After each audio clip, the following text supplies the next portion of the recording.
Alors, l'histoire de la grippe aviaire hautement pathogène, hein, IAHP, influenza aviaire hautement pathogène, et risque pour les santé. Alors, les santé, c'est la santé humaine, la santé animale, la santé environnementale et la santé économique du pays.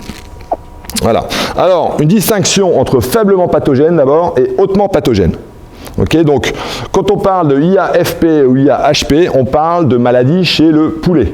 Hein, c'est dans les textes, hein, il y a des textes de loi, il y a des textes scientifiques qui décrivent, voilà, il faut classer les virus d'une façon, c'est assez arbitraire, mais on a choisi l'espèce de comparaison, c'est le poulet. Et donc, si le virus tue les poulets de façon dramatique, c'est un IAHP, s'il ne les tue pas, voilà, si ça fait juste une petite maladie respiratoire, ça sera du IAFP. Et ça n'a rien à voir avec les virus, la sévérité de la maladie chez l'homme. Voilà, donc faiblement pathogène, maladie légère ou sans symptômes chez les oiseaux, voilà, les poulets en ont, et les plus célèbres, entre guillemets, c'est la H9 qui va infecter les dindes, et le H6 qui va affecter le poulet. Et puis après, on a le hautement pathogène, donc c'est maladie sévère chez le poulet, ou alors on peut aussi, avant même que le virus tue des poulets, on peut très bien aller faire une analyse, rechercher, faire un séquençage génétique des protéines, de l'ARN, et on peut avoir, ah oui, ce virus-là, il a les caractéristiques pour être un virus hautement pathogène. Donc même avant que ce virus y tue, on peut très bien dire, ah bah celui-là, c'est un virus à risque. Alors, ces virus hautement pathogènes tuent les poulets, ça c'est clair. Par contre, chez les oiseaux aquatiques, les canards, ça dépend. Voilà. Cette année, il y a beaucoup de cygnes qui sont morts. Très peu d'autres espèces de canards.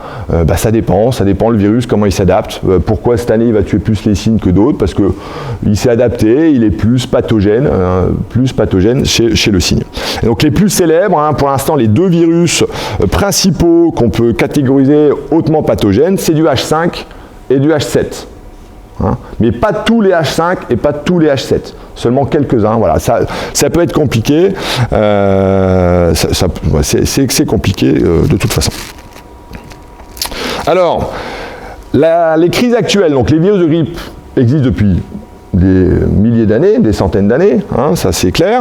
Mais par contre, le virus actuel, qui nous embête depuis 2006, il vient de Chine, hein, ça vient toujours de Chine, ces virus-là.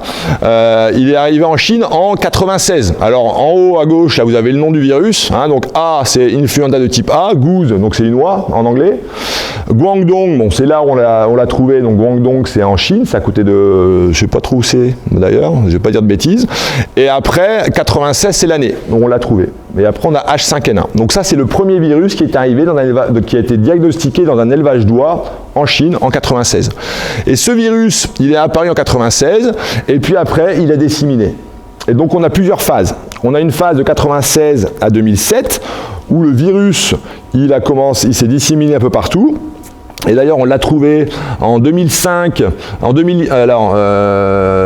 donc 96 en Chine, 97 il est arrivé à Hong Kong, 2003 il est arrivé en Asie du Sud-Est, donc la Thaïlande, le Vietnam notamment, et puis après il est parti en 2004, 2004 il est arrivé en Thaïlande, et 2005 il est sorti d'Asie et il est arrivé en Turquie.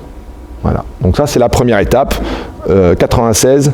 2007. Après, la deuxième étape, 2008-2013, ce virus, il s'est réassorti avec d'autres virus, hein, donc c'est quand deux virus différents infectent le même animal, et donc on est parti d'un H5N1 initial, et puis après, on a fait des H5N2, H5N3, H5N5, etc., etc.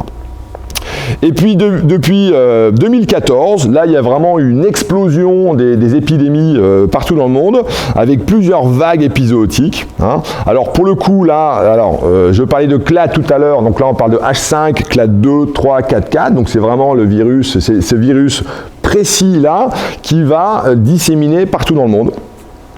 Alors il infecte les élevages de volailles, l'avifaune migratrice, hein, donc les oiseaux migrateurs, et partout dans le monde, donc les Europes, les États-Unis, l'Asie et l'Afrique. Il est absolument partout. Voilà. Alors, et comme je disais plus tôt, ça ne s'arrêtera probablement pas. Hein. Alors, ça, donc c'est les épisodes de grippe aviaire hautement pathogène, c'est les oiseaux sauvages et captifs. C'est pas les élevages de volailles. Hein. Donc on voit Tout à gauche, là, on voit en 61, donc 1961. Hein, donc là, il y a eu des sternes qui sont morts en Afrique du Sud. 96, là, c'est le virus actuel de Guangdong qui est apparu en Chine. Et donc, on voit, donc il n'y a pas eu trop de crise. Et puis, ça a commencé en 2006. Vous voyez, 2006, là, les points noirs, c'est là où on a trouvé, donc c'est partout dans le monde hein, aussi, là. Hein, donc là, il y a la Chine, il y a un peu, il y a la Hollande, il y a vraiment, c'est une revue qui regarde tous les apparitions de grippe aviaire hautement pathogène partout dans le monde, et on voit qu'à partir de 2006, tous les points noirs, et les points rouges et les points verts, c'est là où il y a eu des oiseaux migrateurs, hein, donc des oiseaux captifs, un peu comme vos canards à plan, ou des oiseaux de zoo notamment, ou alors des oiseaux sauvages qui ont été retrouvés morts, et on a trouvé de la grippe aviaire.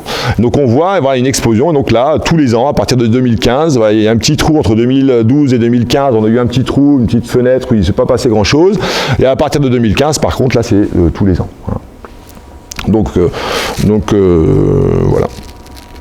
Alors, risque pour la santé animale et la santé économique. Alors évidemment, les filières de production avicole, donc principalement la dinde, le canard et le poulet, évidemment, j'ai oublié le poulet. Donc mortalité très élevée, ça se propage très rapidement avec des pertes économiques qui sont considérables, des pertes directes, l'animal meurt, ou les pertes indirectes. Bon, bah, une fois qu'un éleveur de volaille, si ses poules elles meurent de grippe aviaire, bon, bah, pendant 6 mois, il ne peut pas remettre des poules dans son bâtiment parce qu'il faut qu'il nettoie, il faut qu'il désinfecte, et donc pendant 6 mois, bah, il gagne pas d'argent. Et encore, il y a des gros intérêts financiers en jeu, hein, 1,2 milliard d'euros de chiffre d'affaires en export de volaille. Après, la santé environnementale, voilà, donc déjà, est-ce qu'il y a un risque pour les oiseaux sauvages de mourir de la grippe aviaire? La réponse est oui, hein, il y a des oiseaux sauvages qui meurent de la grippe aviaire. Alors pour l'instant, on n'en trouve pas beaucoup, mais bon, est-ce qu'on les trouve tous, hein, ceux qui meurent? Évidemment que non. Après, il y a un risque pour la biodiversité domestique. Hein, donc là, voilà, je parle des gens qui font de la conservation de races de volailles, donc des poules ou des canards. Bon, bah, ces gens-là, comme je disais plus tôt, pour pouvoir exercer leur passion, il faut qu'ils voyagent, hein, à droite à gauche sur le territoire, même en Europe. Et donc, vu qu'ils ne peuvent pas voyager, voilà, ils arrêtent. Et donc, au final, on a une biodiversité domestique qui diminue. Hein. Et puis après, voilà, si on a des espèces qui sont en voie de disparition, qui n'existent plus à l'état sauvage, ou peut-être qu'il y a quelques zoos qui en ont quelques oiseaux, mais c'est aussi les éleveurs amateurs, hein, qui ont beaucoup d'oiseaux en voie de disparition, et qui permettent aussi un peu la conservation de ces oiseaux. Donc il y a un risque. Et puis après, il y a évidemment un patrimoine culturel, hein, donc la chasse, l'élevage amateur qui existe depuis, le petit élevage, ça existe depuis des lustres. Là, aujourd'hui, on est en train de leur dire, les gars, vous arrêtez de travailler, vous arrêtez d'exercer votre passion parce que la grippe aviaire, hein, c'est un peu la même chose avec le Covid, quoi. Hein, il y a le Covid, là, tout d'un coup, tout le monde s'arrête. Là, on est un peu dans la même chose, quoi. Donc, il y a un risque pour ces deux choses-là.